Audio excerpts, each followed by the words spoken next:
Hello and welcome to In Conversation With, the monthly podcast series brought to you by the team that produced the Global Cosmetics newsfeed. This year's theme is Creating Cosmetics. This month's topic is sun care, and I'm your host, Siobhan Murphy. Escalating climate crisis has elevated sun protection from a seasonal consideration to a daily necessity. This presents boundless possibilities for innovation within the sun protection product market. However, the pivotal challenge for the industry lies in balancing affordability and inclusivity with ease of application while minimizing environmental impact and ensuring profitability. To help me discuss these challenges and more, let me introduce you to this month's panel.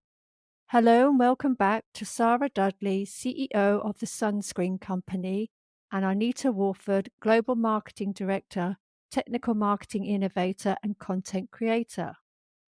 Arnita, let's start with you. What are the consumer challenges and where are the opportunities for creating sun care products in 2024? Hi, Siobhan. It's really nice to be back on the podcast today. So I think there are a few key things that consumers are still struggling with. One is a clear understanding of filters, mineral, physical, inorganic versus chemical, organic filters. And this is a really easy one for us to fix, I feel, as an industry. If we just use like consistent language, if the brands continue to make educational videos, a quick infographic, keep it like a cheat sheet, I think that'll go a long way because we're not all referring to the types of sunscreens that we're formulating in the same way. And if we keep repeating the same thing, eventually it will catch on. We've been saying it, but the problem is every brand is speaking their own language, and they have a right to do that, but it's confusing to consumers. And I was just looking at some data from Mintel, and it said 71% of consumers prefer mineral over chemical formulas, but only 68% of those people, those same people, say that they can actually tell a difference. So they're buying it because we're marketing it to them, but they have no idea what they're really buying, or at least they aren't able to articulate what they're buying. And I think that it just says we have some work to do as an industry, right? The second challenge I think we could focus on is when to use what types of sunscreen. There's so much overlap right now with skincare, so many skin formulas that have SPF, and then pure sunscreen formulations that have all these great added benefits, but they also look like skincare. If your sunscreen has anti-acne or hydration or anti-pollution claims, or if it's got antioxidants and probiotics, and you're using all of these other things in your routine, like retinoids and scrubs, and you're exfoliating, how do you know what to use and when to use it? And I think if we could recommend the right things, the right steps, the right moments to the consumer, I've seen recommendations that always say, hey, apply sunscreen as your last step. But then I've also seen people say, no, put it under your makeup. And if you're doing all of these things, it can be a lot to take in. If we can help them understand when to use the sunscreen based on their skin type, but also the type of sunscreen that they purchase, whether it's a hybrid formula, a mineral formula, or a chemical formula, I think that's important. And maybe the last challenge to talk about today would be understanding how much to really put on. I think this question is all over social, and especially lately, more because of the economic impact than the formulation piece. But people want to know, based on the cost of some of these sunscreens, how much should I really be applying? Because they want to skimp, right? They've spent 40 or 50 euros on a bottle and they want it to last more than a month. And I'm seeing literally, demos of people pouring quarter of a teaspoon and then putting on the face or applying it to 2 or 3 fingers and being like, this is what you need. Or saying, no, you really don't need that much. Ultimately, if you don't have enough on, we all know you're not getting the SPF that's advertised. So I think if brands could also include that information in their marketing and educational content, that would be fantastic. And at the Sunscreen Company, Sara, filters, types, and application, are they the challenges? Yeah, I would very much agree the idea that consumers are overwhelmingly confused, right? It's an overwhelming decision. And I was trying to put it into my own personal context. Like things that I'm not an expert in, buying toothpaste or buying organic versus non-organic food. And it's very similar into buying sunscreen for a consumer in the sense that it's a health decision, a very large one that an individual or family has to make that's meant to affect their everyday, right? This is something you should be doing every day and it has huge health impacts. So you can understand if you're trying to buy this as a consumer, you're either at shelf level and you have all of these options in front of you, all of these filters, all of these formats, and you can see how paralyzing that is for a consumer. Or you're someone who's decided, I want to put a little bit of extra work into this, some thought into it. So I'm going to do some research before I get to that point, or I'm shopping online. And what you're seeing in this digital landscape is you're doing research, and for whatever question you have, mineral versus non mineral, whatever the question is, you will research it. And for every one viewpoint you will get an opposing one. So it's completely, confusing, and people are trying to find something that is credentialed, that is believable. And there's 1,001 options, especially with the proliferation of social media. So that's very confusing for a consumer.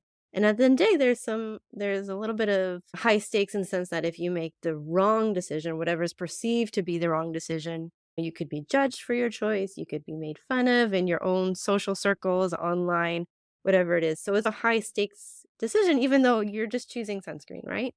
But specifically to sunscreen, what I see consumers being confused about is they want to choose the best one, right? Let's say you've convinced them, and that's not an easy thing to do. You've convinced them that they need sunscreen and they need to wear it every day. So you're a little further down the road because there's lots of people who don't even buy into that. But let's say you've convinced them of that and now they just want the quote unquote best one. And the issue is you see even from medical experts, right? Like dermatologists will say, choose the sunscreen that you like. The right sunscreen is the one that you will use every day. And yet, in my mind, because I'm coming from a North American perspective, but even in the EU, right? Sunscreens are drugs, or sunscreens are a cosmetic that is more than just your simple moisturizer, right? There's more in terms of benefits, there's more risk, there's more than just a moisturizer. So, what I don't love seeing is when a consumer, or even when we have reviews at sunscreen time, so you're going to start to get sunscreen reviews like from all sorts, all across the board. And it just becomes a question of, do you like the texture? Do you like the scent? Do you like the way it applies? Very much questions that you would ask of a simple moisturizer. And the idea of efficacy and safety, I think, are too overwhelming for most people to tackle, even quote unquote social media experts or influencers, right? It's too much. So I think that we've seen this kind of dilution of the category in a way that is not helpful. And keeping in mind that I understand how overwhelming it is for consumers as well. Indeed. And thinking about this high stake decision, and now that sunscreen is a health benefit, Arnita, what are the technical challenges and where are the opportunities for creating sun care products? So, Sarah, I think what you just said was really spot on when it comes to talking about convincing the consumer that they need it. That's the uphill battle. And then once they've used it, how it's been that reduced down to texture. And that's actually something I was about to talk about. So I think it's a great segue. Skin barrier protection as a whole is all the rage right now. That's what we're seeing all over TikTok, all over social. It's my skin barrier. What am I doing? What am I putting on it? And what am I using to protect it? But that's nothing new. Anybody who's been in this business long enough, we all know that we've been doing it since the beginning. But I do think social media presents an opportunity for us to decode every ingredient, to talk about it, to show how we're applying it, to show how, they're potentially working or not working for certain skin types. And I think for sun care, specifically, as the main actives, the filters are regulated, they are more than just your everyday ingredients that go into your moisturizers, et cetera, just a bit earlier. And so if we are trying to innovate with sun care, if we are trying to create new textures and formats, because that's what's quote unquote selling, that's what's speaking to the consumer, I think this obsession with Korean and Japanese sun care formulas is just that. Most people don't understand that the filters are very different, and that's also contributing to the different textures of the formulation. And this is an opportunity to break that down. But nonetheless, consumers, they're hungry for additional benefits. That's the bottom line.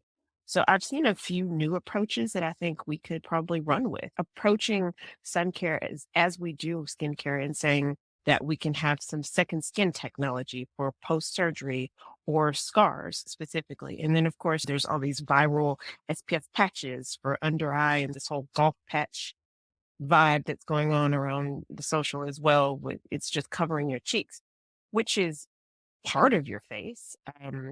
But let's take that to a next level and develop some sort of under sunscreen mask. It doesn't mean that you can't wear sunscreen. I don't think that those types of products are replacing basic sunscreen or sunscreen products. They have an SPF, but you also need to apply sunscreen probably under it and over it. It's not an all day solution. And then I think there's other ways to show added benefits if we want to add actives or botanicals or fermented ingredients or whatever into the sunscreens. And also fragrance is having a moment right now, which could boost sunscreen usage if we are having some fun or playful or specific collaborations for sun. And then, of course, the sustainable, renewable formulas, that's continuing, I would say, to push consumer interest. So consumers want to feel good about what they're using. So from a formulation standpoint, you'll need to be sourcing renewable emulsifiers, texturizers, solubilizers, and that will help overall upgrade the sunscreen formulation. If it's better for the environment, and it is, then that should also be part of the marketing story so that the consumer can understand the full benefits. And again, that's something that you can decode on social media. Tell them the different ingredients, how we can play out that discussion and keep it going, and hopefully overall raise the intelligence level of everybody. So, decoding ingredients, is that the technical challenge at the Sunscreen Company, Sarah? Yeah, it's definitely part of it, right? And I do agree so much that some of the social medias have opened up in a way that, like if when we were in the age of Instagram, let's say 5, 6 years ago, and it was more about aesthetics and pretty pictures, it was really challenging as a brand to get into the in-depth technical things. There was no format for it. Newer platforms have opened it up where you can really get into deep dives, very technical, educational, showcase your expertise in the industry in a way that there's an audience for it. And I will say, like, the technological challenges when it comes to sunscreens is the fact that, like I said, I consider it a drug product or at least a cosmetic plus type product, but it's one of the few ones, if your doctor prescribed you something, you're like, I don't like the way the aesthetics of it. They would say, I don't care. Take it. It's a drug. It's good for you. But you can't do that with sun care. In no way can you just tell people that aesthetics don't matter. Compliance is everything when it comes to sun care, and it doesn't work if it stays in the tube. So, keeping all of that in mind, the challenges are also that, like we were talking about, there's a lack of consensus on even the basics. Like, I'm talking when you're in the deep academics of it versus as it trickles down into the industry, commercialization of it, then to the consumer. The lack of consensus when I go to things like meetings and you have these experts who are really in the academic world not agreeing with each other on the basics. So, for example, when I say as a company, we only formulate with insoluble particles when it comes to our UV filters. The fact is, there's a lot of industry people who would say, what is she talking about? Like, what is an insoluble particle? What are you talking about as it relates to a UV filter, even though that's technically a very precise and accurate way of speaking about them. So even on that level, right, we talk about physical versus chemical versus inorganic, organic, mineral, non-mineral. And when we say, insoluble particles is actually the way we classify things, it's not even trickled down, let's say, to an industry level. So there's a lack of consensus in terminology. There's also a lack of consensus when it comes to the tests that are used by consumers, by brands, by industry to judge sunscreen. And that is, for the most part, still SPF, right? That is the metric on a bottle that consumers are still focused on. So when we talk about testing, the fact is that ISO, the organization that's developed the SPF in vivo method, or many of the methods that are used across the world globally, the in vivo SPF method is still talked about. ISO talks about the fact that interlaboratory variability could be 30%. So you send the same formula to one lab, they get one result. You send it to another, they get a different result. And they have acknowledged that interlaboratory variability could be as high as 30%. There are studies that show it could be as high as 50%. So you have this metric that everyone's judging the performance of your product, the accuracy of it, the worth of it, suitable alternatives for it. There's no consensus on that. So that, again, is very challenging across the industry. And I think you also have consumers being told how technologically challenging this category is. In the influencer space, they're constantly told dispersion technology, encapsulation, whether your active is coated, non-coated, all of that is challenging and so unique formula to formula, which is true to an extent, but they're told don't even look at the active ingredients. Whereas it's really hard to think of another drug-like product where you don't even look at the active ingredient and consider what is the active, what is the concentration. And because you have consumers just bypassing that information, not even trying to contemplate it, it's not included in reviews or when influencers talk about products. It's like sunscreens have become this black box where, again, we start talking just only about aesthetics and textures because the rest of it is deemed to be too complicated to try and understand. But I 100% agree that there is room to talk about it. There is room for that education of brands to get on. I do think sometimes brands themselves, though, struggle with it, right? If you're getting a formula from your contract manufacturer, the discussion is a lot of times I've seen those briefs where they're like, we want an SPF 30, we want it to be mineral, let's say, we want it to have a nice texture.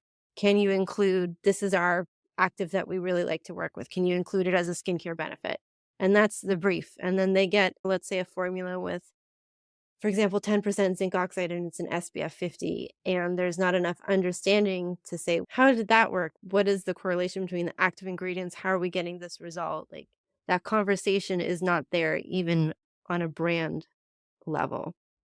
So a lot of that complexity and technology has, I think, really made it challenging for even people in the industry to have meaningful conversation. And thinking about complexity, Arnita, what are the environmental challenges and where are the opportunities for creating sun care products? Climate change continues to throw us curveballs, and I do think we need to level up our products, and that includes sunscreens. Consumers are very worried about contaminating the environment with sunscreen, which is part of what Sarah mentioned earlier, one of the hindrances to using it every day. But I think notably in the US, we've seen people, and by that brands, move away from this reef safe language to more Hawaii compliant because there just wasn't enough evidence. There wasn't an FDA supported claim. There wasn't enough around it. And it was more noise and propaganda than anything else. But formulations, they are evolving. I think there's a clear rise in vitamin fortified sunscreen right now. Protection, beautification, and that's an open door to have a discussion and an increase in marketing claims with niche ingredients, with more protection against the wrath of Mother Nature. Things like vitamin C, vitamin E, niacinamide, ferulic acid, peat moss, just digging into the local beauty of wherever you are to find a great ingredient that will vibe with the environment and that will allow you to tell a story about your product. And I think also, whatever the formula is, broad spectrum protection will continue to be a must. And if you can add that added bonus to it, that's great. But overall, people just need to feel like they are being protected against all that Mother Nature is throwing at us, whether that's anti pollution claims, blue light, the UV protection as a whole, and then that they're not doing harm. And we just need to do a really good job of explaining what's in the product and how it's working for them. And that kind of goes back to what Sarah said again as well. If we as an industry can come to a consensus about labels, about what is and what is not harmful to the environment, and then I know we're going to talk about regulatory, but if there can be some consensus around what is the law and what is not the law around sunscreens, I think all of that will help us battle these challenges. Indeed. And at the Sunscreen Company, Sara, what are your environmental challenges and where are the opportunities? Yeah, I will preface this, but that I am in no means. I'm a marine scientist. I still really focus on the business side of things, but it is a question, obviously, that is inextricably linked with sunscreen, and we're faced with it every day. And certainly, it's always like marketing can go overboard. I think we saw that when it came to Reef Safe, right? That was like this claim that was just put over everything without really necessarily an understanding of, first of all, the science doesn't lead you that far in a claim, right? You need to be a little bit more circumspect with how you go with it, right? Because it was just basically if you didn't have oxybenzone or you didn't have octinoxate, then you were reef safe. And it's, well, that's marketing leading, that's not science leading. But to say at the same time, I know when we had the local jurisdictions like Hawaii, or you see it with Palau, or sometimes Florida was looking at putting in these prohibitions for UV filters. And then there was some backlash against it, right? People almost making fun of the idea that's not based on science, that's not based on anything, that's politics leading it, or it's based on bad science.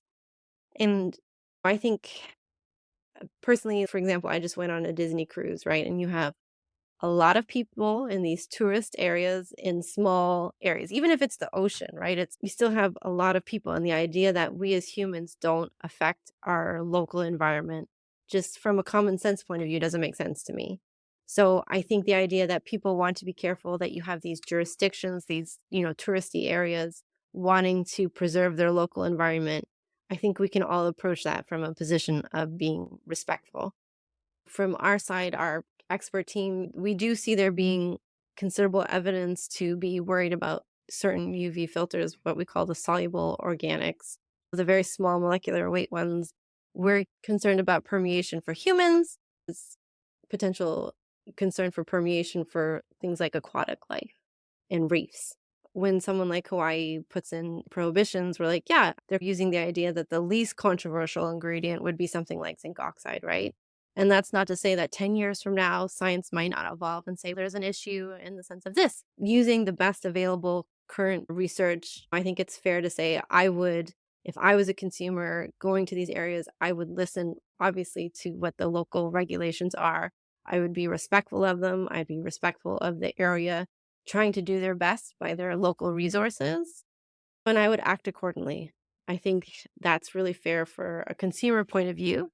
And also just practically, if you're a consumer and you're listening, like you're going to these places, use alternative things as well, right? So as much as I love people using sunscreen from a business sense, like there's alternatives, things like UPF clothing and all of that as well, which all looks to minimize our footprint. Research is continuing, evolving, but I also think sometimes we enter into this discussion of being like, these ingredients, I think there's a lot of evidence to show that there is an issue with them.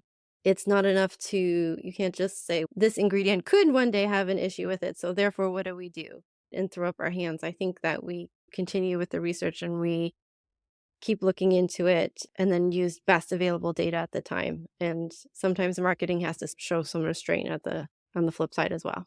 Indeed. And thinking about bad science, Arnita, what are the regulatory challenges and where are the opportunities for creating sun care products?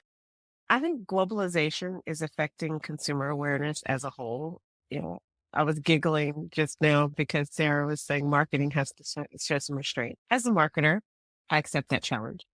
But globalization is also forcing people to act like little kids a little bit. Like, oh, I want what you have, or why don't we have that where I live? And consumers are really aware of what's available in other places. And it's also due to the uptick in international travel, of the internet, and importing their own little souvenir, albeit a sunscreen sometimes, that has allegedly better offerings than what you have at home, or better textures, or better protections, etc., is happening. And I really feel that regulatory bodies, I think I said this last year, we have to have some sort of global standard, and it doesn't exist. And I understand that it's a big ask, it's a tall ask, but there has to be some basic global standard because there's no longer this compartmentalization of my country does this and my region does this. People are everywhere. People see it, and we're using sunscreen more and more, which is a positive thing. So it's not just going to go away or become a topic that is number 155 on the list. I also think that we've been talking about sunscreens this whole podcast, but a lot of what we're mentioning is really more facial product. And the reality is we're also applying more and more sunscreen on the body. Body sunscreens are taking off, mostly because there's more outdoor activity year round. Again, Mother Nature, she's warming up. So climates that aren't generally warm and sunny are becoming warmer and sunnier. And so people are protecting themselves. And I do wonder if we'll see better or different legislation that will make it easier for consumers to choose the right products, to understand what's on the product, to understand what they're getting for their money. Is it really an SPF 50? Are we going to cap it at SPF 50? Do we pull that off in Europe and go back to very specific SPFs? I don't know, but I do think that more clear, more global regulations are necessary, not only for just consumer sanity, but just because ultimately, again, people, you can't hide it anymore. We see what's going on in other regions, and the products that are available there are now available anywhere. Even if they're not imported in mass, people bring them back and they're using them and they're sharing them and they're talking about it. So we need to be prepared to tackle that as an industry and specifically from the regulatory point of view. And is globalization a regulatory challenge for the sunscreen company, Sarah? It is. It's crazy the lack of global regulations. It would be a huge wish list for us as well. I would think everyone would love to see that. Just global conversations that make sense so that you don't have to completely like twist and distort everything just to be able to sell in different countries. Because yeah, consumers are global. And I know like even as we're Canadian based and we sell into the US, but we're here.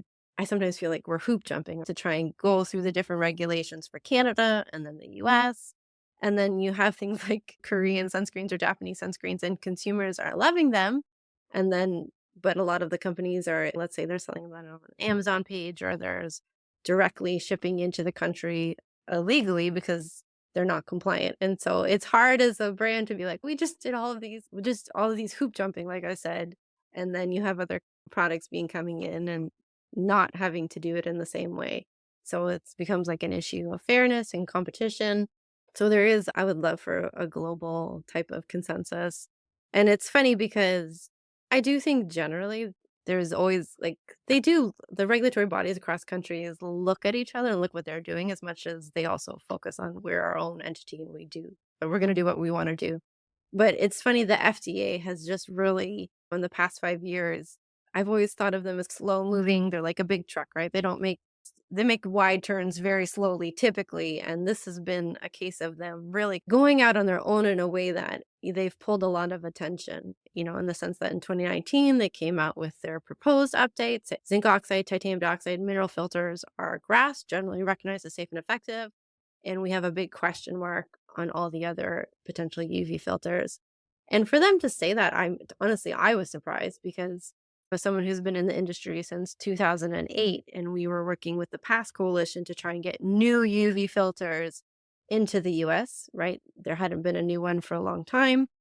President Obama signed the bill, and then we were waiting for this moment of change that didn't happen. And then the FDA starts talking about permeation of UV filters. And my feeling was, okay, if you want to talk about the new UV filters, actually, I think that a lot of them meet those precepts of safety for permeation, but you can't grandfather the old ones, and you have to look at those as well. And then surprisingly, not that the FDA listened to me, but the FDA did bring that up in conversation in 2019. We are looking at permeation. And so things like we are requiring this new data set, something called MUST trials, so maximum usage safety trials, to look at permeation and to see whether that is really a consideration of safety for these UV filters. And so if they've proposed, some might say a complicated trial, but they've put those in place and they said, this is the call for data that we're looking for. And so it actually just came up in February 15th that this was meant to be a date that had been pushed back, but that was the date where not necessarily individual companies, raw material suppliers, but, conglomerates of companies would put in the data or say their intention to put in the data for these UV filters. And it's funny that I didn't hear an update as to what happened, whether any company did. We know that one company specifically put in one for a newer, what we call a European style, so Tinosaur S. potentially, I believe, did put in the required data, but we haven't heard anything. It's one of those weird situations where you think like a very public facing organization, you would get updates, and there was a lot of calls of, is the FDA going to ban chemical UV filters? That was what was put to consumers. And we haven't heard anything. It's now over a month later and wondering what is the status of the situation. It's odd that it's a big question with no answer. And I don't think a lot of people who are really deeply entrenched in the industry know the way that it's going to go, because it's at a weird stalemate. It reminds me, I'm a parent, and it very much reminds me of when I say to my kids, if you don't do something, I'm going to start counting down 3, 2, 1. And you have this moment of what happens when I get to 1, right? And I feel like the FDA is at that moment now in time of, okay, we counted down to 1, and now what? Now what are we going to do? What is the industry going to do at this crossroads of contention? And with big repercussions, I know that the world is looking at the situation being like, what's going to happen now? Because it's a big question mark. So in terms of regulatory world, normally it's more slow moving, right? Like slow updates. Different bodies have different flavors, I always like to say, but this is this moment in time which I wouldn't have been able to predict when I started in 2008. So it's definitely interesting, and it's definitely challenging. I think everyone's watching it if you're a brand that sells into the US. Indeed. And thinking about the future, Arnita, describe the sun care market in 3 words. Ooh, let's see. If I'm thinking about the sun care market in the future, I'm going to say it's growing, it's upgraded, and it's sensorial. And Sara, what is the future of sun care market in 3 words? Yeah, so I'm wordy, so it was a challenge. So I would say it's complex. It's still the most complex category, I think, in personal care. I would say it's wild because that FDA question is just one of upheaval. At any moment, you could have this like wild card come in, like benzene, whatever. Like it's hard to foresee sometimes. And I think we always in the industry like to know that we can foresee things coming. And then I would say it's brand building. I know that's 2 words, but put those 2 words together as the idea that you can build a brand or credential an existing brand or have a viral moment based on sun care because it's just that impactful and consumers really do care that much about it. So it is a moment that anyone can take, right? Territory to take. So those would be my 3. And with that, I would like to thank my guests, Arnita and Sara, for joining me today, and to you for listening.